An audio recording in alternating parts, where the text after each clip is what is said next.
ओम नमो भगवते वासुदेवाय। जय श्री कृष्ण।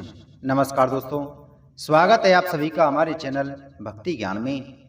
आप सभी को अगहन मास मार्गशीर्ष मास की हार्दिक शुभकामनाएं।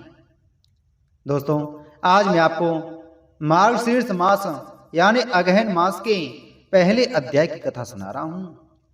आप सभी को प्रतिदिन एक अध्याय की कथा प्राप्त होती रहेगी। आप भगवान श्री कृष्ण का ध्यान करते हुए इन कथाओं को श्रद्धा पूर्वक मन लगाकर भगवान श्री कृष्ण का ध्यान करते हुए सुने। भगवान श्री कृष्ण आप सभी की मनोकामनाएं पूर्ण करेंगे और आप सभी के कष्टों को दूर करेंगे। आइए शुरू करते हैं मार्गशीर्ष मास के प्रथम अध्याय की कथा। सूत जी ने कहा, मैं उन माधव कृष्ण को नमस्कार करता हूँ जो देवकी के पुत्र हैं, समस्त लोगों के सुख के कारण हैं, सांसारिक सुख और मोक्ष के दाता हैं तथा अपने भक्तों के प्रिय हैं। श्वेत द्वीप में सुखपूर्वक विराजमान देवों के स्वामी राम के पति अपने पूर्वज विष्णु को प्रणाम करके चतुर्मुख भगवान ब्रह्मा ने उनसे इस प्रकार पूछा। ब्रह्मा ने कहा, हे ऋषिकेश, हे जगत के रचयिता, हे देवों के स्वामी, जिनकी स्तुति सुनना पुण्यदायी है, हे सर्वज्ञ प्रभु, मुझसे जो पूछा जा रहा है उसे बताइए। पूर्व काल में आपने कहा था कि मैं मासों में मार्गशीर्ष हूं। मैं उस मास का महत्व संक्षेप में जानना चाहता हूं। उस मास के अधिष्ठाता देवता कौन है? दान में क्या दिया जाए? पवित्र स्नान कैसे किया जाए? उसकी विधि क्या है? उस अवसर पर मनुष्यों को क्या करना चाहिए? हे राम, क्या खाना चाहिए, क्या बोलना चाहिए? पूजा, ध्यान, मंत्र आदि कौन कौन से कर्म करने चाहिए? हे अच्युत, मुझसे सब कुछ कहिए।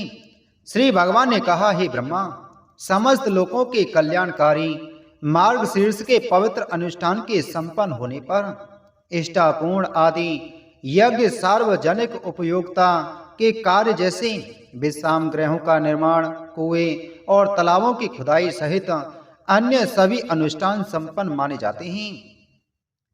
हे पुत्र, मार्गशीर्ष में यदि कोई भी पवित्र अनुष्ठान संपन्न किया जाता है तो वह पुण्य प्राप्त होता है, जो सभी तीर्थों में स्नान और सभी यज्ञों के संपन्न करने से प्राप्त होता है।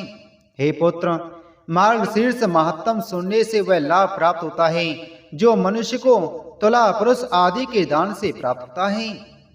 यज्ञ, वेद अध्ययन, दान आदि से, समस्त तीर्थों में स्नान करने से, त्याग से अथवा योगाभ्यास से मैं कभी भी मनुष्यों द्वारा वश में नहीं किया जा सकता हूँ।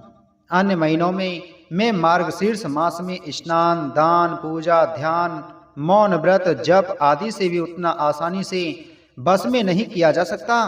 इसके द्वारा एक रहस्य प्रकट हुआ है।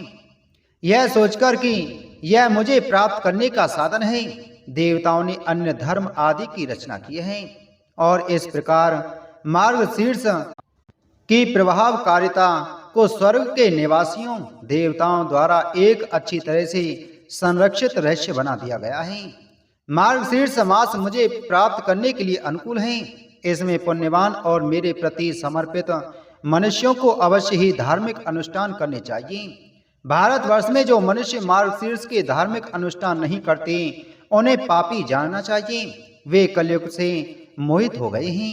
हे प्रिय, माघ मास में जब सूर्य मकर राशि में होता है तब मनुष्य को वह लाभ प्राप्त होता है जो 8 महीनों में प्राप्त होता है। वैशाख मास में माघ मास का 100 गुना पुण्य प्राप्त होता है। तुला राशि में सूर्य के रहने पर उससे 1000 गुना पुण्य प्राप्त होता है। सूर्य के वृश्चिक राशि में होने पर उससे 1 करोड़ गुना पुण्य प्राप्त होता है।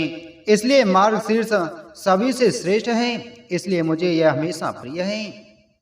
हे मेरे पुत्र, यदि कोई मनुष्य प्रातः काल उठकर विधि पूर्वक पवित्र स्नान करता है तो मैं उस पर प्रसन्न होता हूँ और उसे अपना शरीर भी दे देता हूँ। भगवान श्री कृष्ण कहते हैं, हे पुत्र, इसे सुनो। नंद नामक ग्वाला एक महान आत्मा था जो पृथ्वी पर बहुत प्रसिद्ध हुआ। उसके गोकुल नामक नगर में हजारों गोप कन्या रहती थी। हे निष्पाप, उसका मन पहले से ही मेरे स्वरूप में आसक्त था। मैं उन्हें मार्गशीर्ष मास से पवित्र स्नान करने का सुझाव दिया। तत्पश्चात उन्होंने प्रातः काल विधि पूर्वक पवित्र स्नान किया। पूजा की गई, हविष्य चावल का सेवन किया गया और उन्होंने प्रणाम किया। जब यह प्रक्रिया अपनाई गई तो मैं प्रसन्न हो गया। निश्चय ही मैंने प्रसन्न होकर उसे वरदान दिया था। मैंने ही उन्हें अपना स्वरूप प्रदान किया था। अतः मार्गशीर्ष में मनुष्यों को विधि पूर्वक अनुष्ठान करना चाहिए। इति श्री स्कंद पुराण के वैष्णव खंड के मार्गशीर्ष माहात्म्य का मार्गशीर्ष मास में पवित्र स्नान का फल प्रथम अध्याय संपूर्ण। बोलो मार्गशीर्ष माहात्म्य की जय। बोलो श्री कृष्णचंद्र भगवान की जय।